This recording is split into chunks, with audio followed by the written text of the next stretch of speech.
бахшида ба рӯзи матбуоти тоҷик дирӯз дар донишгоҳи миллии тоҷикистон мизи мудаввар баргузор гардид. дар доираи он иштирокдорон аз осорхонаи пешвои миллат ки санаи 22 январи соли 2021 аз ҷониби президенти кишвар Эмомалӣ Раҳмон ва раиси шаҳри Душанбе Рустам Эмомалӣ мавриди истифода қарор гирифта буд, дида намуданд. осорхонаи мазкур бахшида ба 30-солагии истиқлолияти давлатии ҷумҳурии Тоҷикистон бунёд гардидааст. мақсад аз он тарбияи наслҳои имрӯз дар рӯҳии худшиносӣ,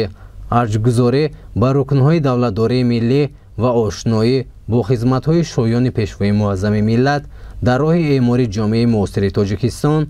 саҳми шахсии роҳбари давлат дар инкишофи соҳаҳои гуногуни илму маориф, алалхусус дар пешрафти чашмраси бонуфузтарин муассисаи олияи таълимии кишвар донишгоҳи миллии Тоҷикистон мебошад. таъсиси осорхона, меҳрнома ва арзисипоси ҳайати зиёда аз 2000 нафараи кормандону олимон ва зиёда аз 25 000 нафараи донишҷӯёни донишгоҳи миллии Тоҷикистон ба хатмкардаи факултети иқтисодиёти донишгоҳ дар солҳои 1977-1982 президенти ҷумҳурии Тоҷикистон муҳтарам Эмомалӣ Раҳмон мебошад. донишҳои андохтаи сарвари давлат дар оғӯши ин даргоҳи илму маърифат имкон доданд то ба зинаҳои баланди роҳбарӣ расида миллату ватани маҳбубро аз вартаи ҳалокат наҷот диҳанд, давлати навини тоҷиконро эҳё ва яке аз сиёсатмадорони шинохтаи ҷаҳонӣ ва роҳбари тоҷикони ҷаҳон эътироф гарданд.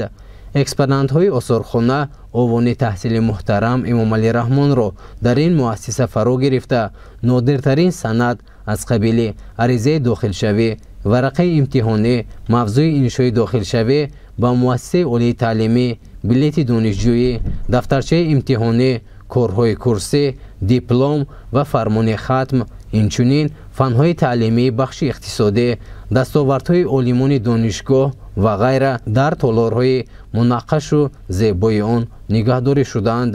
осорхона аз отоқи пазироӣ ва ду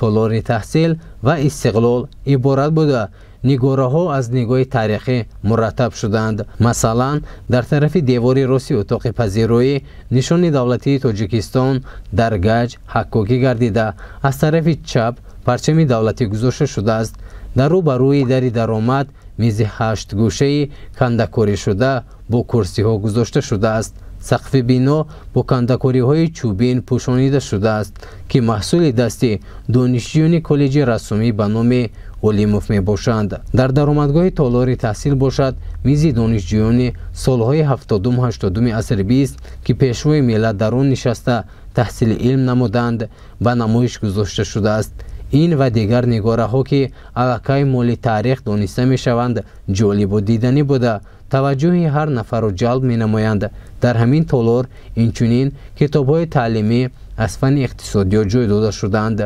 дар се равоқи толор ҳуҷҷатҳои давраи довталабӣ, таҳсил ва хатми Эмомалӣ Раҳмон гузошта шудааст. дар девор акси ректорони донишгоҳ то давраи истиқлолият гузошта шуда, толорро ҳамчунин акси устодони факултети ба ҳисобгирӣ бухгалтерии хоҷагии қишлоқ дар солҳои 70-80, акси собиқ донишҷӯи ин факултет Эмомалӣ Раҳмон баъд аз супоридани имтиҳонҳои давлатӣ расми якҷояи ҳамсабақони пешвои миллат ва нигораҳои кандакоришуда ороиш медиҳанд.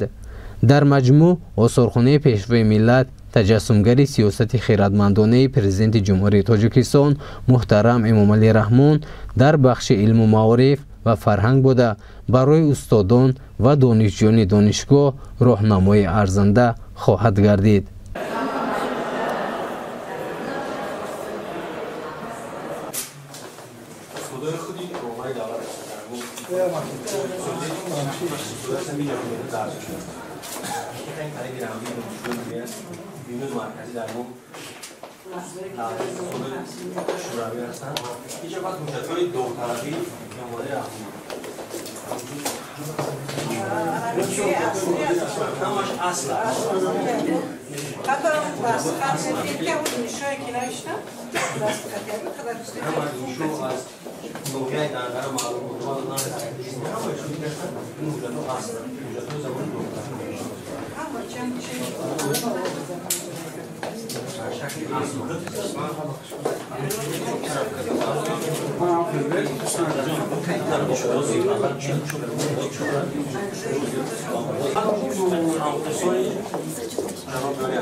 این قسمت دیگه هم مدت‌های دوران تحصیلش هستن فرمان‌های کورس با کورس از کورس با کورس داشتن در یعنی از تو فرمانی ختم شده هست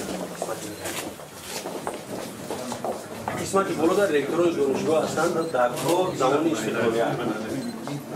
رکتوران دانشگاه هستن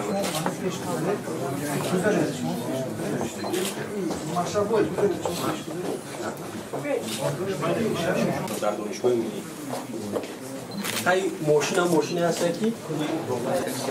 این خریطه شهرنامه دانشگاه ملی است که زیاده از 280 کشور دنیا خطی دانشگاهشون خطی شهرنامه همکاری دارن دانشگاه در این فیلم کام فتوام این حمام است در نزد خودروی در شرک در نوع معیشت در اساس دستور سروش جناب ولی حمام زنانه دارد خوشانه حمام مردانه خلاصه بینوی معیشی است برای دانشجو پیش میشته است در عرفه نوروز باید به استفاده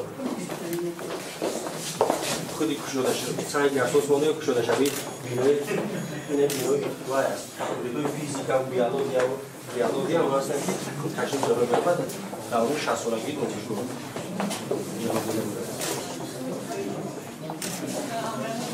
قسمت رکتور زمان استقلال است باقی مانده این طرف هم تشریف‌های جناب ولی بعد دانشگاه هست عنوان فخری دانشگاه جناب ولی در دیگر مؤسسه‌های بیرون کشور و جناب ولی تقدیم کردن در شورای شده است همش این یک